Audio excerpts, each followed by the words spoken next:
Hello दोस्तों, welcome back to this channels. मैं हूं अमित और आज के सेशन में मैं चर्चा करने जा रहा हूं दोस्तों सर्वपल्ली राधाकृष्णन, क्योंकि आज है 5 सितंबर और इसी के जन्म दिवस के रूप में हम लोग शिक्षक दिवस मनाते हैं। तो चलिए आज हम सर्वपल्ली राधाकृष्णन के कुछ जीवनियों पे चर्चा करेंगे आज के सेशन में। तो चलिए शुरुआत करते हैं आज का सेशन।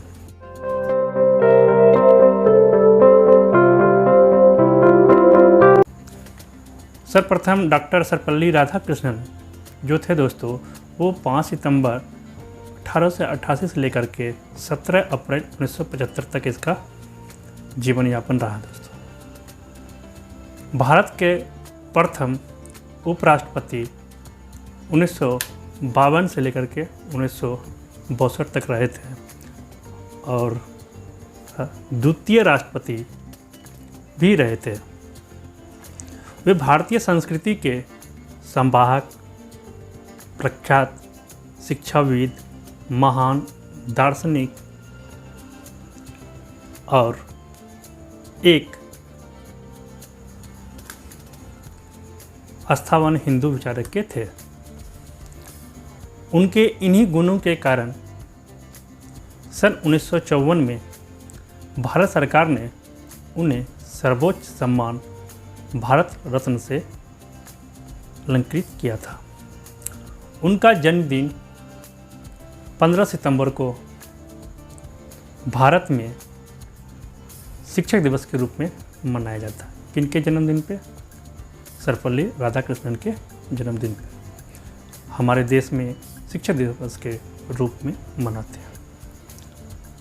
ये है हमारा सर्वपल्ली राधाकृष्णन।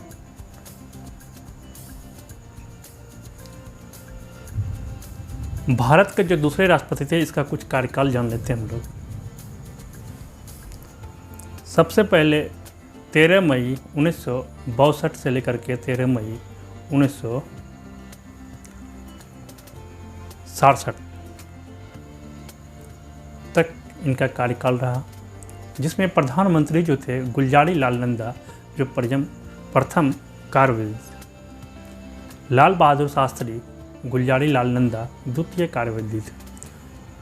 इसमें उपराष्ट्रपति जो थे डॉक्टर जाकिर हुसैन, अपूर्व अधिकारी जो रहे राजेंद्र प्रसाद और उत्तराधिकारी के रूप में डॉक्टर जाकिर हुसैन। प्रथम भारत के उपराष्ट्रपति जब ये रहे थे तो उस समय जो राष्ट्रपति थे वो राजेंद्र प्रसाद थे। पूर्व अधिकारी कार्यालय आरंभ था। उत्तराधिकारी जो थे उस समय डॉक्टर जाकिर हुसैन। इनका जन्म 5 सितंबर 1975 को हुआ था। इनका जन्म 5 सितंबर 1888 से लेकर करके इसका मृत्यु 17 अप्रैल 1974 को। टोटल 86 वर्ष थे। इनका जन्म तिरुटनी एक गांव था जो तमिलनाडु स्टेट के भारत देश के तमिलनाडु स्टेट से तिरुटनी गांव में इनका जन्म हुआ था। इनकी मृत्यु भी भारत के तमिलनाडु स्टेट से चेन्नई में हुआ था। इनका राजनीतिक पार्टी जो था इंडिपेंडेंट और स्वतंत्र था। जीवन संगी इसकी जो वाइफ थी शिव कामू थी। संतान जो था इनको 5 पुत्रियों थी। इनका व्यवसाय जो था राजनीतिक, दार्शनिक, शिक्षाविद और विचारक थे। ये हिंदू धर्म के थे। चलिए अब इनके जन्म और परिवार के बारे में हम लोग जानते हैं।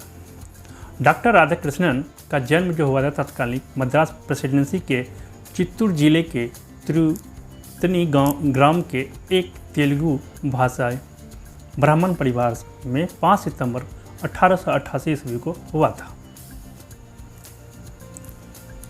ये ब्राह्मण परिवार से बिलोंग करते थे। तिरुतनी ग्राम चेन्नई से लगभग 84 किलोमीटर की दूरी पर स्थित है और 1960 1960 तक आंध्र प्रदेश में था। अब वर्तमान में ये तमिलनाडु में आ गया है, जो कि तिरुवल्ली जिला में पड़ता है। उनका जन्म स्थान भी एक पवित्र तीर्थ स्थल के रूप में विख्यात रहा। राधा कृष्णन के पुरखे पहले कभी सरपल्ली नामक ग्राम में रहते थे। 18वीं शताब्दी के मध्य में उन्होंने तिरुत्तनी ग्राम की ओर निष्क्रमण किया था। एक निर्धन किंतु विद्वान ब्राह्मण की संतान थे। उनके पिता का नाम सरपल्ली वीरासमिहा और माता का नाम सीताम्मा था। उनके पिता राजस्व विभाग में काम करते थे। उन पर बहुत बड़े परिवारों के भरण पोषण का दायित्व था। वीरास्वामी के 5 पुत्र और 1 पुत्री थी।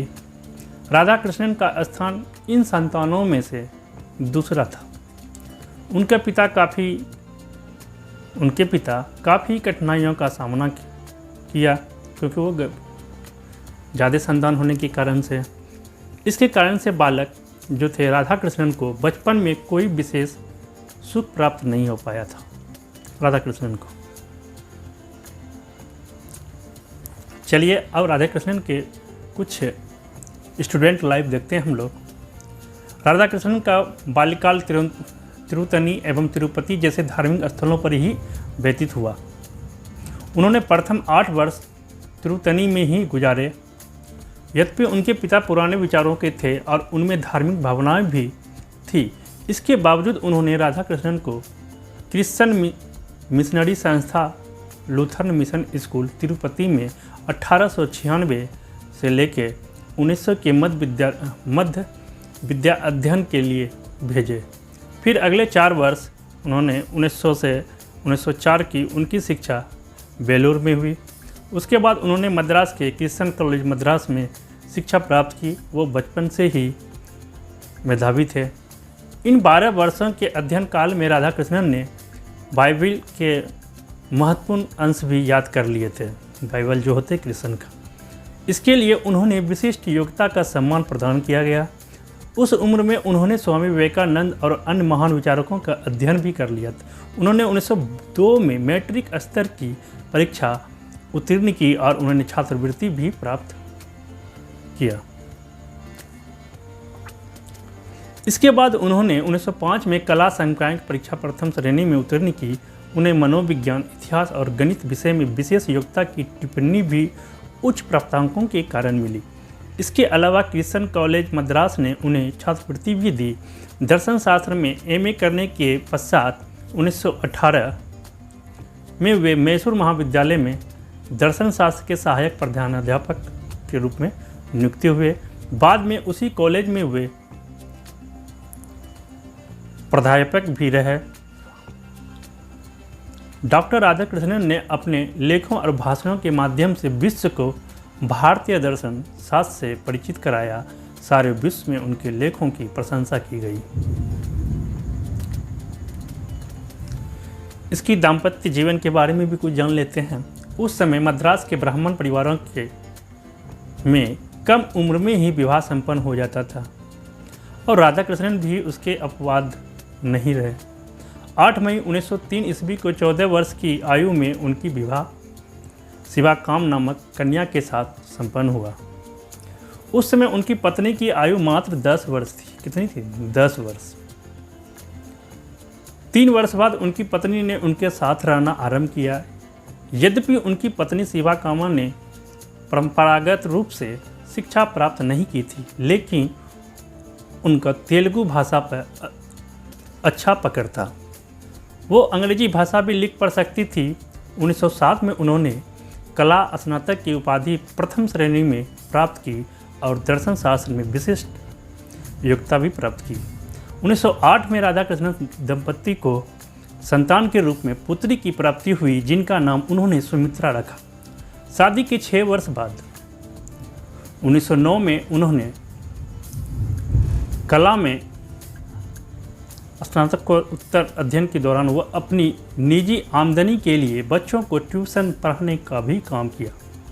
1908 में उन्होंने एमए की उपाधि प्राप्त करने के लिए एक शोध लेख भी लिखा। इस समय उनकी आयु मात्र 20 वर्ष की थी।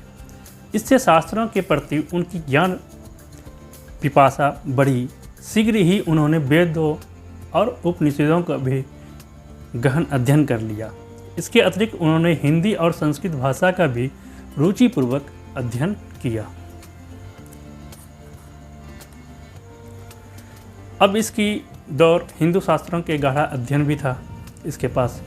शिक्षा के प्रवाह जहाँ प्रत्येक व्यक्ति पर निश्चित रूप से पड़ता है, वहीं शैक्षिक संस्थाओं की गुणवत्ता भी अपना प्रभाव छोड़ती है। क्रिश्चियन संस्था द्वारा उस समय पश्चिमी जीवन मूल्यों को विद्यार्थियों के भीतर काफ़ी गहराई तक स्थापित किया जाता था। यही कारण था कि क्रिश्चियन संस्थाओं में अध्ययन करते हुए राधा कृष्णन के जीवन में उच्च गुण समाहित हो गए।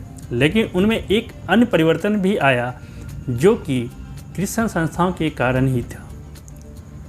कुछ लोग हिंदुत्ववादी विचारों के हे दृष्टि से देखते थे और उनकी आलोचना करते थे। उनकी आलोचना को डॉक्टर राधा कृष्णन ने चुनौती की तरह लिया और हिंदू शास्त्रों का गहरा अध्ययन करना आरंभ कर दिया। डॉक्टर राधा कृष्णन ये जानना चाहते थे कि वास्तुतः किस संस्कृति के विचारों पे चेतनता है और किस संस्कृति के विचारों पे जड़ता है। तब स्वाभाविक अंत प्रज्ञा द्वारा इस बात पे दृढ़ता से विश्वास करना आरंभ कर दिया कि भारत के दूरस्थ स्थानों पर ही रहने वाले गरीब तथा अनपढ़ व्यक्ति भी प्राचीन सत्य को जानते थे। इस कारण राधाकृष्णन ने तुलनात्मक रूप से ये जान लिया कि भारतीय आध्यात्म काफ़ी समृद्धि है और क्रिश्चियन मिशनरियों द्वारा हिंदुत्व की आलोचनाएं निराधार है।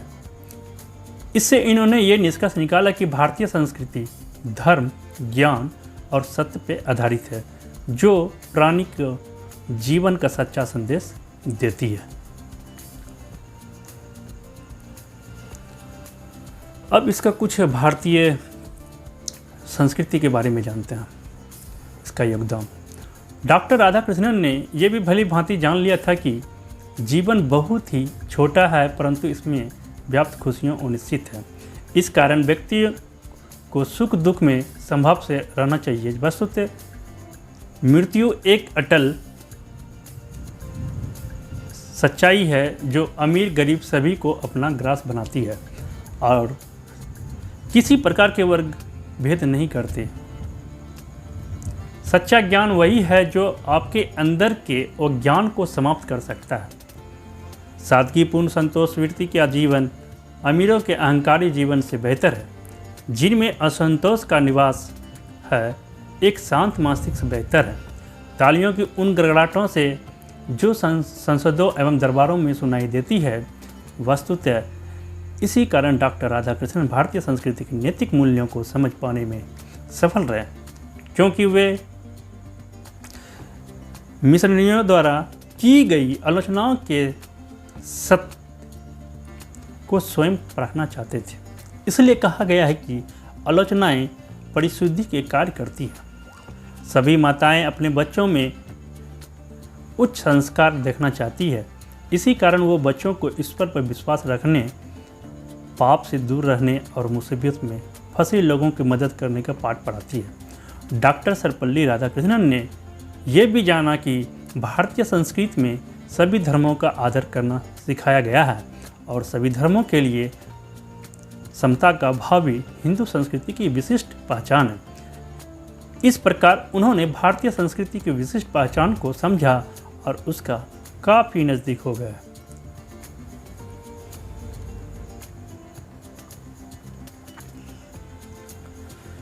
अब राधाकृष्णन के जीवन के दर्शन के बारे में हम लोग जानते हैं। डॉक्टर राधाकृष्णन समूचे विश्व को एक विद्यालय मानते थे। डॉक्टर राधाकृष्णन समूचे विश्व को एक विद्यालय मानते थे। उनका मानना था कि शिक्षा के द्वारा ही मानव मस्तिष्क का सदुपयोग किया जा सकता है। अतः विश्व को एक ही इकाई मानकर शिक्षा का प्रबंधन करना चाहिए। ब्रिटेन के एडिनबरा विश्वविद्यालय में दिए अपने भाषण में डॉक्टर सर्वपल्ली राधाकृष्णन ने कहा था, मानव को एक होना चाहिए। मानव इतिहास का संपूर्ण लक्ष्य मानव जाति की मुक्ति तभी संभव है जब देशों की नीतियों के आधार पूरे विश्व में शांति की स्थापना के प्रयत्न हो। डॉक्टर राधाकृष्णन अपनी बुद्धि से परिपूर्ण व्याख्याओं, आनंदयाओं, अभिव्यक्तियों और हल्की गुदगुदाने वाली कहानियों के छात्रों को मंत्र मुक्त कर देते हैं। उच्च नैतिक मूल्यों को अपने आचरण में उतारने की प्रेरणा वो अपने छात्रों को भी दे। वो जिस भी विषय को पढ़ाते थे पहले स्वयं उसका गहन अध्ययन करते थे। दर्शन जैसे गंभीर विषयों को भी वो अपनी शैली से सरल, रोचक और प्रिय बना देते थे। इसीलिए उनके जन्म दिवस को शिक्षक दिवस के रूप में मनाए जाते हैं। अब इनकी अध्यावासीय जीवन के बारे में भी कुछ जान लेते हैं। 1909 में 21 वर्ष की उम्र में डॉक्टर राधाकृष्णन ने मद्रासी प्रेसिडेंसी कॉलेज में कनिष्ठ विद्यार्थियों के तौर पर दर्शन शास्त्र पढ़ाना प्रारंभ किया। ये उनका परम सौभाग्य था कि उनको अपनी प्रकृति के अनुकूल आजीविका प्राप्त हुई थी। यहाँ उन्होंने 7 वर्षों तक न केवल अध्यापन कार्य किया अपितु स्वयं भी भारतीय दर्शन और भारतीय धर्म का गहराई से अध्ययन किया। उन दिनों व्याख्याताओं के लिए ये आवश्यक था कि अध्यापन हेतु वो शिक्षण का प्रशिक्षण भी प्राप्त करें। इसी कारण 1910 ईस्वी में राधाकृष्णन ने शिक्षण की प्रशिक्षण मद्रास में लेना आरंभ कर दिया। इस समय उनका वेतन मात्र 37 रुपया था। दर्शन शास्त्र विभाग के तत्कालीन प्रोफेसर राधाकृष्णन के दर्शन शास्त्री ज्ञान से अत्यंत अभिभूत हुए। उन्हें दर्शन शास्त्र की कक्षाओं से अनुपस्थित रहने की अनुमति प्रदान कर दी, लेकिन इसके बदले में ये शर्त रखी कि वह उनके स्थान पर दर्शन शास्त्र की कक्षाओं में पढ़ा दें। तब राधाकृष्णन ने अपनी कक्षा साथियों को तरफ ऐसे प्रभावशाली व्याख्यान दिए जिनसे वे शिक्षार्थी भी चकित रह गए। इसका कारण यह भी था कि उनकी विषय पर गहरी पकड़ थी। दर्शन शास्त्र के संबंध में दृष्टिकोण स्पष्ट था और व्याख्यान देते समय उन्होंने उपयुक्त शब्दों का चयन भी किया था। 1912 में डॉक्टर सर्वपल्ली राधाकृष्णन ने मनोविज्ञान की आवश्यक तत्व शीर्षक से एक लघु पुस्तिका भी प्रकाशित हुई, जो कक्षा में दिए गए उनके व्याख्यानों का संग्रह था। इस पुस्तिका के द्वारा उनकी ये योग्यता प्रमाणित हुई कि प्रत्येक पद की व्याख्या करने के लिए उनके पास शब्दों का अतुल भंडार तो है ही, उनके स्मरण शक्ति भी अत्यंत विलक्षण है।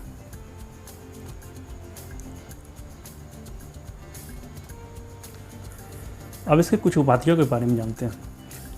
डॉक्टर राधाकृष्णन यूरोप एवं अमेरिका प्रवास में पुनः भारत लौटे तो यहाँ के विभिन्न विश्वविद्यालयों ने उन्हें मानद उपाधियों प्रदान उनकी विद्वता का सम्मान किया। 1928 की शीत ऋतुओं में इनकी प्रथम मुलाकात पंडित जवाहरलाल नेहरू से उस समय हुई जब वो कांग्रेस पार्टी के वार्षिक अधिवेशन में सम्मिलित होने के लिए कलकत्ता आए हुए थे। यद्यपि सर्वपल्ली राधाकृष्णन भारतीय शैक्षिक सेवा के सदस्य होने के कारण किसी भी राजनीतिक संभाषण में हिस्सेदारी नहीं कर सकते थे, तथापि उन्होंने इस वर्जना की कोई परवाह नहीं की और भाषण दिए। 1929 में इन्हें व्याख्यान देने हेतु मैनचेस्टर विश्वविद्यालय द्वारा आमंत्रित किया गया। उन्होंने मैनचेस्टर एवं लंदन में कई व्याख्यान दिए। इनकी शिक्षा संबंधी उपलब्धियों के दायरे में निम्नलिखित संस्थान सेवा कार्यों को देखा जाता है। 1931 से 36 तक आंध्र प्रदेश विश्वविद्यालय के वाइस चांसलर भी रहे थे। ऑक्सफोर्ड विश्वविद्यालय में 1936 से 1952 तक प्राध्यापक भी रहे। कलकत्ता विश्वविद्यालय के अंतर्गत आने वाली जॉर्ज पंचम कॉलेज के प्रोफेसर के रूप में 1937 से 1941 तक कार्य किया। सन 1939 से 1948 तक काशी हिंदू विश्वविद्यालय के चांसलर रहे। 1953 से 1962 तक दिल्ली विश्वविद्यालय के चांसलर रहे। 1946 में यूनेस्को में भारतीय प्रतिनिधि के रूप में अपनी उपस्थिति दर्ज कराई। इसके राजनीतिक जीवन जो थे, सर्वपल्ली राधाकृष्णन की ये प्रतिभा भी थी कि स्वतंत्रता के बाद इन्हें संविधान निर्मात्री सभा का सदस्य बनाया गया। वे 1947 से 1949 तक इसके सदस्य रहे। इसी समय वे कई विश्वविद्यालयों के चेयरमैन भी नियुक्त किए गए। अखिल भारतीय कांग्रेस जन ये चाहते थे कि सर्वपल्ली राधाकृष्णन गैर राजनीतिक व्यक्ति होते हुए भी संविधान सभा के सदस्य बनाए जाए। जवाहरलाल नेहरू चाहते थे कि राधाकृष्णन के संभाषण एवं विकृत प्रतिभा का उपयोग 14 से 15 अगस्त 1947 की रात्रि को उस समय किया जाए जब संविधान सभा का ऐतिहासिक सत्र आयोजित हो। राधाकृष्णन को ये निर्देश दिया गया कि वे अपना संबोधन रात्रि के ठीक 12 बजे समाप्त करें, क्योंकि उसके बाद ही नेहरू जी के नेतृत्व में संवैधानिक संसद द्वारा शपथ ली जानी थी। राजनयिक कार्य इसके जो थे, सर्वपल्ली राधाकृष्णन के जो राजनयिक कार्य थे ऐसा ही किया और ठीक रात्रि 12 बजे वो अपने संबोधन को विराम दिया। पंडित जवाहरलाल नेहरू और राधाकृष्णन के अलावा किसी अन्य की इसकी जानकारी नहीं थी। आज़ादी के बाद उनसे आग्रह किया गया कि वो मातृभूमि की सेवा के लिए विशिष्ट राजदूत के रूप में सोवियत संघ के साथ राजनयिक कार्यों की पूर्ति करें। इस प्रकार विजय लक्ष्मी पंडित का इन्हें नया उत्तराधिकारी चुना गया। पंडित नेहरू के इस चयन पे कई व्यक्तियों ने आश्चर्य व्यक्त किया कि एक दर्शन शास्त्री को राजनयिक सेवा के लिए क्यों चुना गया।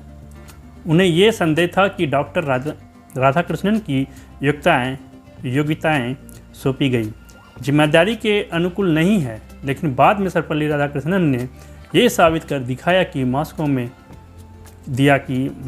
नियुक्त भारतीय राजनयिकों में वे सबसे बेहतर थे। वे एक गैर परंपरावादी राजनीति थे।